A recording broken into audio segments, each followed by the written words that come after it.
Someone said, I had to write it down because someone said a commentary the other day, the values of the older generation is what is holding America together. The 39-year-olds down, their values is the future of America. So even if Donald Trump wins this next election, they are already prepping for after his next term. The 39-year-old's values is what you just talked about that is being picked for us. That's why it's so important for people to understand the older generation is so important for this time, for this moment in history, for you to go out and vote and get involved in the church. I've always said we need you. We need your wisdom. It's not that, well, we're trying to separate from the older generation. It's just that the values of the new generation is three things right now. They don't want family, they don't want religion, and they don't want patriotism, being a patriot for the United States. Can you imagine not having those three things in the next 4 years?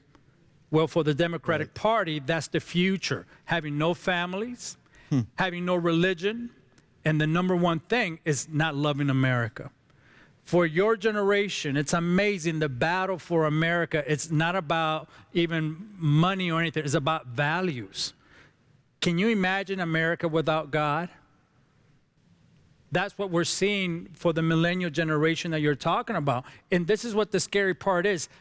The American pastors, the American church don't want to deal with this reality because you said it the other day, they don't know how, they're not educated, and that's why I believe what you guys are doing for this show, educating the pastors and the leadership with this material, because our generation wants answers, and if no one is giving us answers and we have to depend on the media to give us the answer on what the future of America is going to be, now we're in trouble with our generation.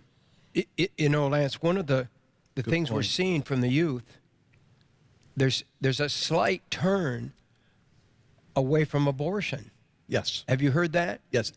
And they don't like killing the babies. They don't like killing their own babies. And so in some of the schools, there's a lot of pregnant girls now that they didn't see before because they just killed the pregnancy. That's right. That is turning. And this is why prayer is a mysterious force, because the argument for life actually is working with millennials. Yes, it more is. And more.